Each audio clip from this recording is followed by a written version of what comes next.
شہر سے دور ایک چھوٹے سے گاؤں میں ایک پرانا باغ تھا جس کی شہرت دور دور تک تھی۔ یہ باغ صرف اپنے خوبصورت درختوں اور خوشبودار پھولوں کے لیے ہی نہیں جانا جاتا تھا، بلکہ وہاں موجود ایک قدیم جھولے کی وجہ سے بھی مشہور تھا۔ یہ جھولا کسی عام رسی اور لکڑی سے نہیں بنا تھا، بلکہ اس کے رسے پھولوں کی بیلوں سے بنے ہوئے تھے اور تختہ نرم اور خوشبودار پھولوں کا بنا ہوا تھا۔ کہا جاتا تھا کہ یہ جھولا جادوئی ہے۔ جس شخص کے دل میں سچائی اور محبت ہو وہی اس جھولے پر بیٹھ سکتا تھا، اور جب وہ جھولے پر بیٹھتا تو اس کے دل کی خواہشیں پوری ہو جاتی تھیں۔ لیکن اس جھولے تک پہنچنا آسان نہیں تھا۔ باغ کے اندر اس جگہ تک پہنچنے کے لیے لوگوں کو بہت سی رکاوٹوں کا سامنا کرنا پڑتا تھا، اور صرف وہی وہاں پہنچ پاتا تھا جو اپنی نیت میں سچا اور اپنے ارادوں میں مضبوط ہوتا تھا۔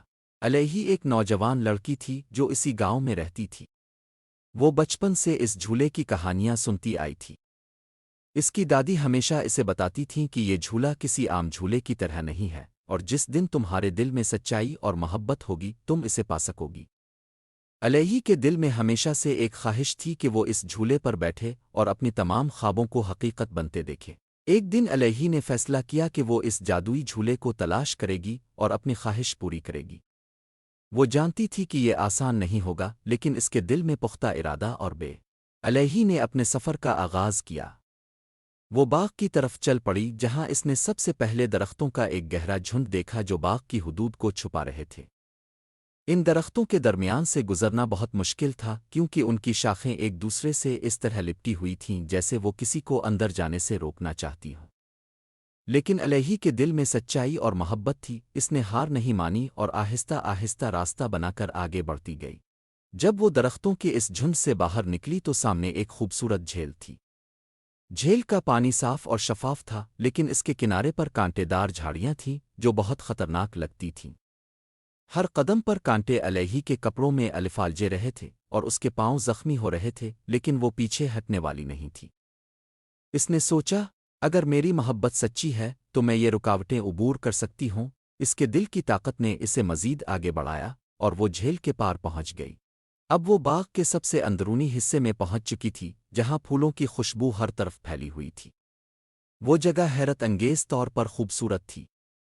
سبز گھاس، رنگ برنگے پھول اور بیچ میں وہ جھولا جس کے بارے میں اس نے صرف کہانیاں سنی تھیں۔ جھولے کی رسیوں پر سفید اور سرخ پھولوں کی بیلیں لپٹی ہوئی تھیں اور تختہ نرم گلاب کے پھولوں سے بنا ہوا تھا۔ علیہ کی آنکھوں میں چمک آ گئی۔ اس نے آہستہ آہستہ جھولے کی طرف قدم بڑھایا، دل کی دھڑکن تیز ہو گئی۔ اس نے اپنے دل میں دعا کی اور جھولے پر بیٹھ گئی۔ جیسے ہی وہ جھولے آنکھیں کھولی تو وہ واپس اسی باغ میں تھی، لیکن اب سب کچھ بدلا بدلا لگ رہا تھا۔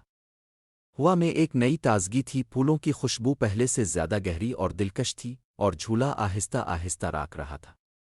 علیہ کو محسوس ہوا کہ اس کے دل کی خواہش پوری ہو گئی ہے۔ اس نے اپنے دل میں جو محبت اور سچائی رکھی تھی وہی اس کی سب سے بڑی طاقت تھی۔ علیہ نے جھولے سے آتر کر باغ کے چاروں طرف دیکھا اور مسکرا دی۔ اس نے سیکھا تھا کہ انسان کی سب سے بڑی طاقت اس کے اندر کی سچائی اور محبت ہوتی ہے۔